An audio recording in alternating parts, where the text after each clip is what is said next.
کہ جس کوشش کے نتیجے میں آپ کو کچھ ملنے کی امید نہ ہو اس کوشش میں ٹائم ویسٹ نہیں کیا جاتا.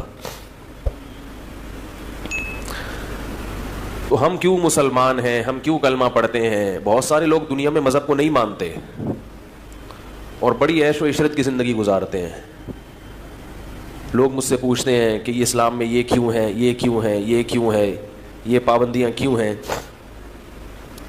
تو میں ان سے کہتا ہوں کہ بھائی مذہب کو چھوڑ دو تو پھر کوئی پابندی نہیں ہے. ابھی کچھ ہفتے پہلے میں نے ایک بیان کیا تھا. بیان میں نے یہ بات کہی تھی کہ اگر آپ کے پاس بہت زیادہ پیسے نہیں ہیں اضافی تو آپ گھر خرید لیں ذاتی, لیکن اگر فالتو پیسہ نہیں ہے آپ کے پاس تو کھانے پینے میں پہننے میں لگا دیں, ذاتی گھر بنانے کی کوشش مت کریں, کیونکہ دیواروں سے دل لگانا, مکانوں سے دل لگانا یہ مسلمان کا شیوا نہیں ہے. رسول اللہ صلی اللہ علیہ وسلم نے ارشاد فرمایا یقول العبد مالی مالی, بندہ کہتا ہے میرا مال میرا مال. فرمایا تیرا وہ ہے جو پہن کے پرانا کر دیا اور کھا کے ختم, جو استعمال میں آ گیا. باقی جو رہائش کی ضرورت ہے وہ کرائے کے گھر سے پوری ہو جاتی ہے بہت کم انویسٹمنٹ میں. ذاتی گھر کے لیے جتنی انویسٹمنٹ کرنی پڑتی ہے اتنی انسان کی زندگی اس کا ساتھ نہیں دیتی. بس ایک حسرت کہ میرا اپنا گھر کیوں نہیں ہے. تو میں بار بار یہ بات کہتا ہوں کہ بھائی کرائے کے گھر سے بھی جنازہ نکلے گا اور ذاتی گھر سے بھی جنازہ. جس کا ذاتی گھر ہو وہ بھی ذاتی نہیں ہے, یہ دماغ سے نکال دے. ذاتی واتی کچھ نہیں ہوتا, سب ادھار اللہ نے دیا ہوا ہے.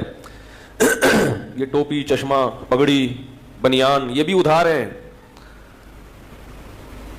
تو ادھار نہ ہوتے تو اللہ واپس تھوڑی لیتا. سمجھا پا رہا ہوں؟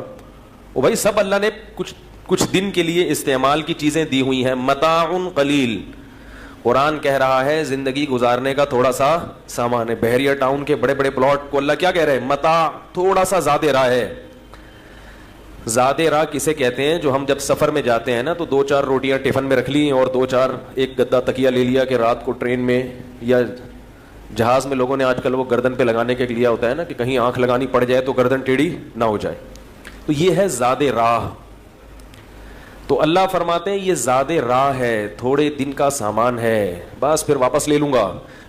تو تھوڑے دن کے سامان میں کروڑوں کی انویسٹمنٹ وہ کرے جس کے پاس اربوں ہو. تو چلو سارے خرچے ہو گئے تو اب چلو ایک گھر بھی لے لو. نہیں ہے تو پھر کوئی ٹینشن نہیں ہے. ذرا گلا کچھ سیٹنگ آؤٹ ہوئی ہوئی ہے اس لیے تھوڑا سا بار بار کھانس رہا ہوں, معذرت. تو نہیں ہے تو پھر ٹینشن لینے کا نہیں, کیونکہ ویسے بھی نکلنا ہے. تو میں نے 2-4 دن پہلے کسی کو یہ بات سمجھائی, کچھ لوگ بیٹھے ہوئے تھے, سمجھاتا رہا, وہ بحث کرتے رہے نہیں نہیں نہیں نہیں. میں نے کہا اصل میں آپ میں ایک وائرس ہے, جب تک وہ وائرس ختم نہیں ہوگا ہماری بات آپ کی سمجھ میں نہیں آئے گی. وہ وائرس ہے دنیا سے محبت اور دنیا کو مسافر خانہ نہ سمجھنا. کیونکہ آپ دنیا کو مسافر خانہ ہی نہیں سمجھ رہے تو میری باتیں آپ کو لگیں گی بے وقوفی کی باتیں کر رہے ہیں. وہ چیز جو انسان کی سب سے بڑی چاہت ہے ذاتی گھر, اسی کی نفی کر رہی ہے. اس وقت دنیا میں انسان کا سب سے بڑا ہدف کیا ہوتا ہے؟ میرا ذاتی گھر ہو, اور یہ اسی کی نفی کر رہا ہے. تو پھر ایسے لوگ مولویوں کو بے وقوف تو سمجھیں گے نا. دیکھو عاشورہ کے دن شیعہ ماتم کر رہے ہیں, چیخ رہے ہیں, چلا رہے ہیں. آپ چیخیں نہیں, کم از کم جو میں بات کر رہا ہوں تھوڑا سا ہاں نہ کریں. کیا خیال ہے؟ وہ دیکھو وہ پورا سیٹ اپ ہی آؤٹ ہوا ہے ان کا, چیخ رہے ہیں,